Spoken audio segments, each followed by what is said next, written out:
In this episode number 946 of the Vietnam Veteran News Podcast, a disturbing topic about alleged war crimes aimed at one of America's staunchest allies in the Vietnam War will be highlighted. Beginning in 1999, reports began to surface about South Korean troops committing atrocities while participating in the Vietnam War. A story in Korea's Han Korea English edition website titled First Citizens Tribunal Coming from Vietnam War Victims of South Korean Soldiers.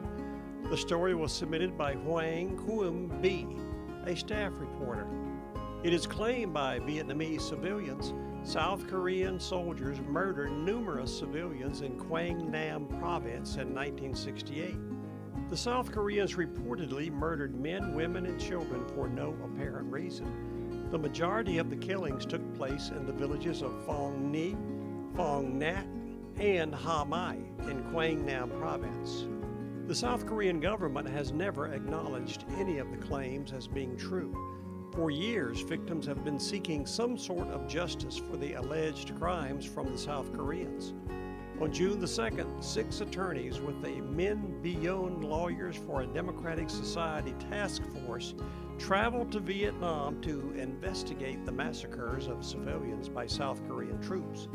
The name Min Byon is an abbreviation of Korean words meaning Lawyers for a Democratic Society in English. The Min Byon attorneys conducted interviews with witnesses and victims of the massacres that were reported to have occurred in the villages of Phong Ni and Phong Nhat and Hai Mai. The attorneys' main purpose for the visit was on gathering more survivor and eyewitness accounts and data for the proposed lawsuit. The Min Byon Task Force and Korea-Vietnam Peace Foundation plan to hold a tribunal around April 2018. That would mark the 43rd anniversary of the Vietnam War's end. The tribunal is to take place in Seoul or Jeju, with victims of civilian massacres in Vietnam as plaintiffs. Get the full story at episode 946 of the Vietnam Veteran News. Go to VietnamVeteranNews.com.